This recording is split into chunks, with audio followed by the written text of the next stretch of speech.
कि 45 करोड़ लोग पहुंच जाएंगे। सीधा फर्जी कह रहे हैं अखिलेश यादव, जवाब दीजिए।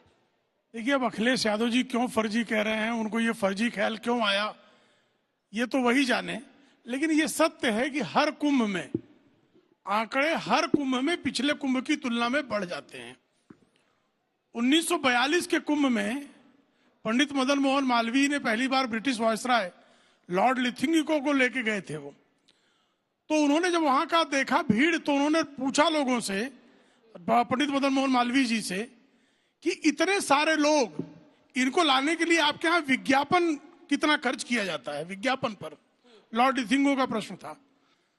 तो पंडित मदन मोहन मालवीय ने कहा 2 पैसा। 2 पैसे का पंचांग उन दिनों आता था।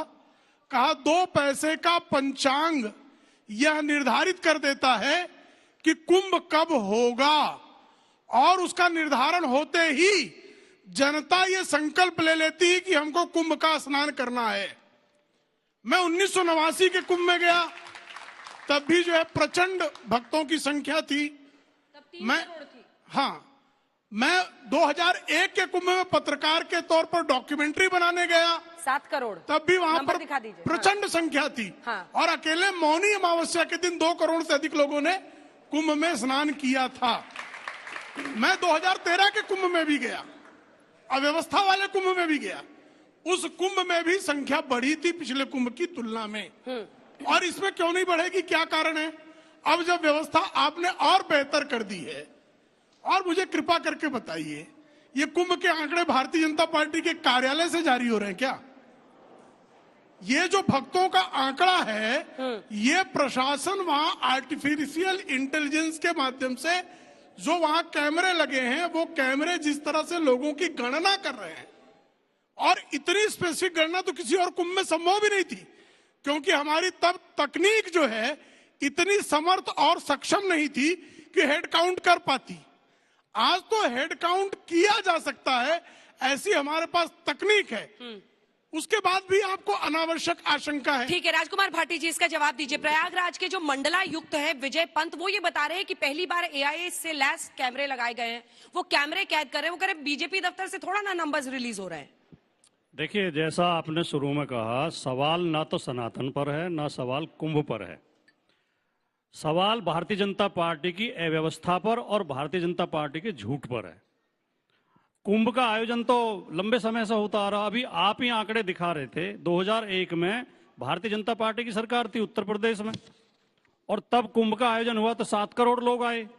2012 में समाजवादी पार्टी की सरकार थी, 2013 में, तब उसमें 12 करोड़ लोग आए। इस बार और ज्यादा लोग आ रहे हैं। हम ये नहीं कह रहे कि कुंभ के प्रति सबकी आस्था है और जिन लोगों की आस्था सब जाते हैं, यह आयोजन सबका है, लेकिन सरकार की जिम्मेदारी होती है व्यवस्था करने की। अभी आपने एक महंत जी के बयान का जिक्र किया। दिगंबर अखाड़े के महामंडलेश्वर हैं गोविंद दास जी, वे धरने पर क्यों बैठे हैं कुंभ में? क्या ये पता है अंजना जी? वो कह रहे हैं कि कोई व्यवस्था नहीं है। पिछली बार इतनी शानदार व्यवस्था थी जब समाजवादी पार्टी की सरकार थी, इस बार कोई व्यवस्था ही नहीं है। सरकार केवल प्रचार कर रही है, और जो ठेके दिए गए उन ठेकों में ज्यादातर मतलब पैसा खर्च नहीं किया गया है। पानी नहीं है, बिजली नहीं है, सफाई नहीं है। जो वहां पर श्रद्धालु आ रहे हैं उनके लिए वो खुली छत के नीचे इस सर्दी में जो है रात गुजार रहे हैं। अखिलेश जी तो नंबर्स फर्जी बता रहे हैं। किस 2013 में जब अखिलेश यादव जी मुख्यमंत्री थे, तो उन्होंने जरूरत महसूस करते हुए कि बहुत लोग आते हैं और अगला आयोजन फिर होना है, उन्होंने एक योजना बनाई थी कि रेलवे, प्रयागराज रेलवे स्टेशन से लेकर झूसी तक मेट्रो चला दी जाए, ताकि कुंभ में भी लोगों को पहुंचने में आसानी हो। उसका डिजाइन भी तैयार कर दिया था। योगी आदित्यनाथ जी 8 साल में उस मेट्रो का कार्यक्रम शुरू नहीं कर पाए। अगर मेट्रो चालू हो गई होती तो लोगों को आसानी होती। तो सवाल केवल व्यवस्थाओं को लेकर है, सवाल आस्था को लेकर नहीं है। नंबर्स के ऊपर सबको गर्व है। नंबर्स पे कैसे फर्जी कह रहे हैं? मतलब इतने लोग उन्होंने केवल एक जगह का जिक्र किया है कि जो गोरखपुर से ट्रेन आई है वो खाली आ रही है। वो कह रहे मैं वीडियो भी दिखा दूंगा। गोरखपुर से ट्रेन खाली आ रही है, वो कह रहे वीडियो दिखा रहे हैं। छोटा सा जवाब फिर मैं जाऊंगी। इसका मतलब है गोरखपुर से और बड़ी संख्या में लोगों के आने की अपेक्षा कर रहे हैं ना, खाली ट्रेनें नहीं आई, यही उनकी इच्छा है। अरे वो मुख्यमंत्री साहब पर अटैक कर रहे हैं कि उन्हीं के गोरखपुर से लोग कम आ रहे हैं। नहीं, देखिए वहां पर कोई, देखिए मुख्यमंत्री आह्वान अलग से थोड़े करेंगे। हर भक्त का जो सनातन में जिसकी आस्था है, गंगा मैया में जिसकी आस्था है, संगम में स्नान में जिसकी आस्था है और कुंभ स्नान में जिसकी आस्था है, वो सब सनातनी पहुंचेंगे। उसे मुख्यमंत्री के निर्वाचन क्षेत्र को लेकर किसी प्रकार की बात करना, ये बचकाना ख्याल के अलावा कुछ नहीं है। स्वामी दीपंकर जी जल्दी से माइक उठाइए। वो कह रहे हैं कि इस बार सहूलियत नहीं है, कुछ इंतजाम नहीं है और ये नंबर्स फर्जी हैं जो अखिलेश यादव कह रहे हैं, तो ये कहने से सनातन पर हमला क्यों माना जाए इसे?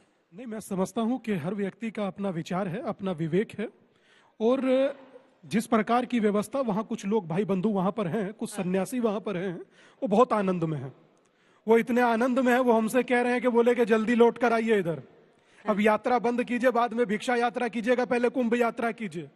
तो मैं जब वहां की यात्रा के बारे में सोच रहा हूं, यकीन मानिए आपसे बात करते हुए दिमाग है कि कौन सा फ्लाइट जा रहा है जिसे पकड़े और उड़कर पहुंचे, क्योंकि किसी के भी जीवन में कुंभ का अवसर आना मैं समझता हूं साधारण तो नहीं हो सकता। और अगर किसी के जीवन में आया है तो राजनीति से परे हटकर कहूंगा कि ये सनातन जगत का सबसे बड़ा वो महोत्सव है जिसमें वैचारिक आदान प्रदान के साथ जीवन एक नई दिशा भी लेता है और